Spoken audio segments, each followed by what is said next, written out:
नमस्कार दोस्तों, स्वागत है आपका न्यू उत्कर्ष यूट्यूब चैनल में। आज के इस वीडियो में हम देखने वाले हैं कांची के पल्लवों के बारे में।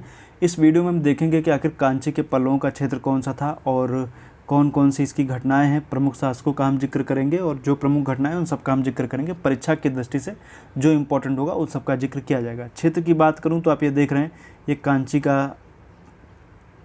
देख रहे हो, पल्लवों का क्षेत्र, राजधानी कांची थी। संस्थापक की बात करेंगे तो इसका संस्थापक सिंह वर्मा था। मैं बता दूं, कांची जो थे वो शुरुआत में सातवाहनों के सामंत हुआ करते थे, लेकिन आगे चल करके स्वतंत्र हो गए और इसका जो वास्तविक संस्थापक जो है वो सिंह विष्णु को माना जाता है। तो याद रखिएगा, कांची के पल्लव का वास्तविक संस्थापक सिंह विष्णु, और इसी से हमें जानकारियाँ वगैरह चीज़ें देखने को मिलती हैं। तो ये सिंह विष्णु की बात करते हैं। उपाधि जो है इसकी अवनी सिंह की है और यह वैष्णव मतानुयायी था। कौन सा था? वैष्णव मतानुयायी था। इसने मामल्लपुर, जिसे महाबलीपुरम कहते हैं, में आदिवराह गुहा मंदिर का निर्माण करवाया था। इसके दरबार में संस्कृत के महाकवि भारवी रहते थे, जिनकी रचना किरातार्जुनीयम है। किरातार्जुनी महाकाव्य है जिसमें 18 सर्ग हैं। ये प्रारंभ इसका जो है वो श्री शब्द से होता है, अंतिम श्लोक में लक्ष्मी शब्द प्रयोग है। ये परीक्षा में प्रश्न पूछा जा सकता है, फैक्चुअल चीज़ें मैं बता दे रहा हूँ आपको। आगे जब हम देखेंगे तो शासक आएगा महेंद्र वर्मन फर्स्ट है। महेंद्र वर्मन फर्स्ट की उपाधि गुणभर की, मत विलास की, विचित्र चित्र की। रचना मत विलास प्रहसन है, ये हास्य ग्रंथ है। और हम जब इसकी बात करेंगे तो हमें देखने को मिलेगा महेंद्र वर्मन प्रारंभ में जैन मतानुयायी था, किंतु बाद में अपर नामक नैनार जो थे वो शैव संत से के प्रभाव में आकर शैव मतानुयायी बन गया। तो ये याद रखिएगा, नैनार संतों के प्रभाव में शैव मतानुयायी या शैव धर्मानुयायी बन गया था। अब जो ये क्षेत्र आप कांची का जो देख रहे हैं, इसको आइए थोड़ा सा बड़े मैप में देखते हैं आखिर कैसे चीज़ें हैं। हालांकि इस तरीके का मैप डायग्राम बनाना आप सीखें, हो सकता है परीक्षा में इससे प्रश्न कभी आ जाए। कांची के पल्लवों के बारे में आपको बताने के लिए पूछ लिया जाए तो आप एक इस तरीके का अगर जो आप एक भारत का एक मानचित्र बना देंगे और उसमें कांची को डिनोट कर देंगे तो आपकी सीधी बात है कि आपको नंबर अच्छे जरूर मिलेंगे। इसलिए भारत के मैप में जितने भी वंश हुए हैं उनको डिनोट करने की कोशिश कीजिए, आपके अंकों में सुधार जरूर देखने को मिलेगा। आइए देखते हैं इसके बड़े मैप में थोड़ा सा चीज़ें और समझते हैं।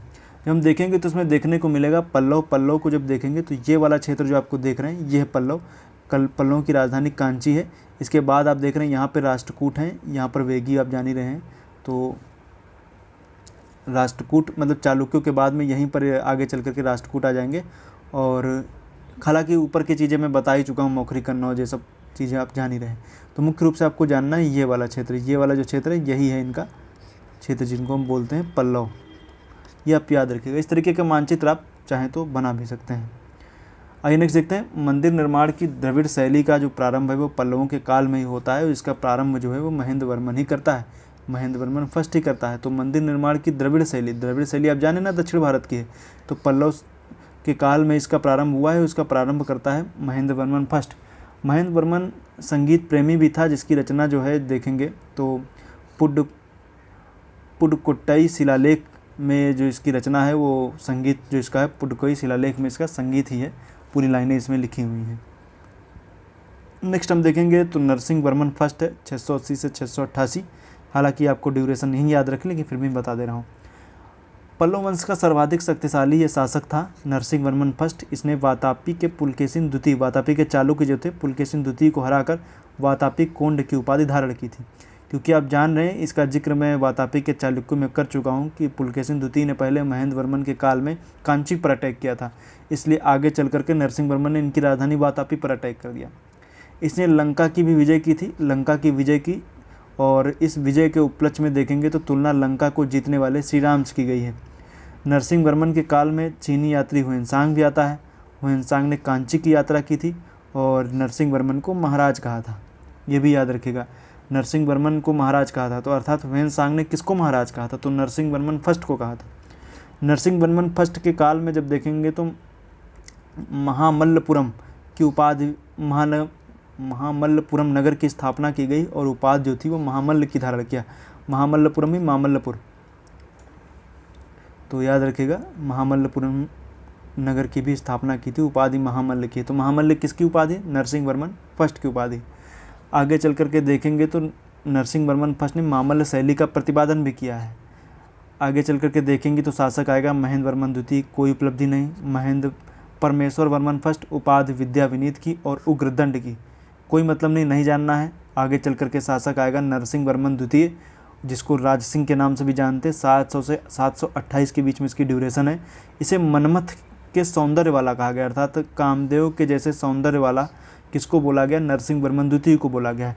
इसकी सभा में दंडी रहते थे और जिनकी रचना है काव्यादर्श अवंति सुंदरी। देखिए अवंति सुंदरी कथा मोस्ट इंपॉर्टेंट है और मैंने देखा है ये किसी परीक्षा में पूछा भी गया है। तो अवंति सुंदरी कथा आप याद रखिएगा और 10 कुमार चरित भी आप याद रखिएगा। हालांकि अवंति सुंदरी तो आपको भूलना ही नहीं है, अवंति सुंदरी कई बार परीक्षाओं में पूछा जा चुका है और अवंति सुंदरी पे आप मोस्ट इंपॉर्टेंट लगा लीजिएगा। हालांकि मैं इतनी बार कह रहा हूँ तो उम्मीद है आप इसको इंपॉर्टेंट में जरूर रखेंगे। नेक्स्ट है नरसिंह वर्मन ने कांची में संस्कृत महाविद्यालय की स्थापना की थी। हालांकि विद्यालय लिखा हुआ, महाविद्यालय की स्थापना की हुई थी। तो नरसिंह वर्मन ने कांची में संस्कृत महाविद्यालय की स्थापना की थी। इसके बाद में शासक आया परमेश्वर द्वितीय, कोई उपलब्धि नहीं। फिर आएगा नंदी वर्मन द्वितीय, इसने कांची में मुक्तेश्वर मंदिर का निर्माण करवाया था। तो कांची में मुक्तेश्वर मंदिर का निर्माण किसने करवाया था? तो नंदी वर्मन द्वितीय ने कराया था। इसको पल्लव मल्ल भी बोलते हैं। तो पल्लव मल्ल या नंदी वर्मन द्वितीय एक ही नाम है। मुक्तेश्वर मंदिर का निर्माण कांची में इसने करवाया था। जो भी चीज़ें मैं बता रहा हूँ आपको उनको ध्यान से समझिए और पढ़िए, सभी चीज़ें इंपॉर्टेंट हैं। अब मैं एक बार आपको फटाफट चीज़ें इसकी बता देता हूँ कि इसमें कौन कौन सी इंपॉर्टेंट चीज़ें आपको जाननी है। तो इसमें जब आपको बता दूँ वातापी कुंड आप याद रखिए, मोस्ट इंपॉर्टेंट है। इस पेज में इंपॉर्टेंट चीज़ें बता रहा हूँ, वातापी कुंड याद रखिए और महामल्ल किसकी उपाधि है ये याद रखिए और महाराज याद रखिए। इधर जब हम देखेंगे तो मामल्य शैली, हालांकि आपको याद रखना है कि द्रविड़ शैली और मामल्य शैली का संबंध पल्लवों से है, इंपॉर्टेंट है, इसको याद रखिएगा। और जब हम बात करेंगे तो विद्या विनीत और उग्रदंड किसकी उपाधि ये आप याद रखिएगा, इंपॉर्टेंट है। मनमथ के सौंदर्य वाला कहा गया, इंपॉर्टेंट वैसे नहीं है। और दंडी वाला जो मैंने बताया तो इंपॉर्टेंट है। अवंति सुंदरी का कथा जो है ये मोस्ट इंपॉर्टेंट है। 10 कुमार चरित भी आप याद रख सकते हैं, हालांकि बहुत ज़्यादा इंपॉर्टेंट नहीं है। और कांची का मुक्तेश्वर मंदिर जो मामल्य शैली का ही बना हुआ है तो उसको आप याद रख सकते हैं। आइए नेक्स्ट हम आगे चीज़ें देखते हैं आखिर कौन कौन सी चीज़ें इंपॉर्टेंट है। नेक्स्ट शासक आएगा दंतिवर्मन और दंतिदुर्ग दोनों में अंतर है। दंतिवर्मन आप ध्यान दीजिएगा, दंतिवर्मन है। दंतिदुर्ग जब हम देखेंगे तो राष्ट्रकूट में दिखेगा, ये दंतिवर्मन है। वैष्णव धर्मानुयायी था, इसको विष्णु का अवतार भी कहते हैं, लेकिन इंपॉर्टेंट नहीं है, कुछ भी मत याद रखिए। नंदीवर्मन आया, नृपतुंग आया, अपराजित आया। अब अपराजित जो है वो अंतिम पल्लव शासक है। इसको चोल नरेश आदित्य प्रथम ने हत्या कर दी थी, इसकी अपराजित की चोल नरेश आदित्य प्रथम ने हत्या कर दी थी। आइए नेक्स्ट देते हैं अन्य महत्वपूर्ण तथ्य जो इसमें हम देखेंगे। तो पल्लव काल में ही अलवार तथा नैनार भक्ति आंदोलनों का सूत्रपात हुआ। तो भक्ति आंदोलन जो है वो अलवार और नैनार भक्ति आंदोलन जो है वो किस काल में हमें देखने को मिलते हैं? पल्लव काल में ही देखने को मिलते हैं। स्थापत्य कला में देखिए, इसमें इंपॉर्टेंट चीज़ें भी पता चलेंगी। स्थापत्य कला में विशाल चट्टानों को काटकर एकाश्म पूजा गृह की रचना की, जिसको रथ कहते हैं। तो रथ कहते हैं मुख्य रूप से रथों की संख्या कितनी? 8 है, जिनको सप्त पैगोडा भी कहा जाता है। तो सप्त पैगोडा कहिए, रथ कहिए, बात एक ही, इनकी संख्या 8 है। अब इसमें पूछा जाता है कौन सा रथ छोटा है कौन बड़ा है, इससे प्रश्न आपको देखने को मिल सकते हैं। आइए देखते हैं। पहले हम रथों की संख्या देख लें। सबसे पहले देखना है द्रौपदी रथ है, अर्जुन रथ है, और हम जब देखेंगे तो देखने को भीम रथ, धर्मराज रथ, नकुल सहदेव रथ, गणेश रथ, पिडारी रथ, वलयकुट्टे रथ। द्रौपदी रथ सबसे छोटा है, देखिए मोस्ट इंपॉर्टेंट है, यही आपको परीक्षा में आपको मिलेगा कि कौन सबसे छोटा है और कौन सबसे बड़ा है। धर्मराज रथ सबसे बड़ा है, तो इससे भी आपको प्रश्न मिल जाएगा कि कौन सबसे बड़ा है। तो धर्मराज रथ सबसे बड़ा है और द्रौपदी रथ सबसे छोटा है। और इसमें देखिए पिंडारी रथ को ग्राम्य देवी रथ भी बोला जाता है, तो ग्राम्य देवी रथ याद रखेगा, हो सकता पूछ ही ले ग्राम्य देवी रथ किसको बोलते हैं। अब इसमें देखेंगे राज सिंह शैली देखने को मिल रही, तो इसका प्रारंभ नरसिंह वर्मन द्वितीय राज सिंह ने किया था। तो राज सिंह शैली का संबंध किस काल से? तो पल्लव काल से, ये याद रखेगा। और कांची का कैलाशनाथ मंदिर मोस्ट इंपॉर्टेंट है, इसे राज सिंहेश्वर मंदिर कहते हैं, जिसका निर्माण नरसिंह वर्मन द्वितीय ने किया है, लेकिन इसको पूर्ण कराया परमेश्वर वर्मन द्वितीय। तो कांची का कैलाशनाथ मंदिर याद रखिएगा। अभी एक आगे चल करके एक और कैलाश मंदिर आएगा, तो उसको भी आपको याद रखना है, लेकिन फिलहाल इसको याद रखिए। कांची का कैलाशनाथ मंदिर या राज सिंहेश्वर मंदिर, जिसका निर्माण नरसिंह वर्मन द्वितीय ने किया था और पूरा इसको परमेश्वर वर्मन द्वितीय करता है। तो इसको याद रखिएगा। तो इस पेज पे जब हम देखेंगे तो अलवार और नैनार, हालांकि इसमें प्रश्न इस तरीके से पूछे जाते रहे हैं कि अलवार कौन थे, तो अलवार वैष्णव थे, नैनार शैव थे। एक तो ये इंपॉर्टेंट प्रश्न है। दूसरा है पल्लव काल के में ही ये दोनों आंदोलन चले थे, ये भी याद रखिएगा। रथ मंदिर में द्रौपदी मंदिर, ये मोस्ट इंपॉर्टेंट प्रश्न बार बार पूछा जाता रहा है। और अपराजित जो था वो, देखिए अपराजित का मतलब ऐसा नहीं कि जो पराजित ना हो, ये नहीं है। अपराजित शासक का नाम है, अंतिम शासक है अपराजित, याद रखिएगा। और सबसे बड़ा रथ मंदिर धर्मराज रथ, और राजसिंह शैली, खैर ये सब इतना इंपॉर्टेंट नहीं है, लेकिन आप चाहें तो याद रख सकते हैं। तो आज के लिए फ़िलहाल इतना ही। उम्मीद करता हूँ वीडियो आपको अच्छी लगी होगी। वीडियो अच्छी लगी तो अपने मित्रों के साथ शेयर जरूर कीजिए।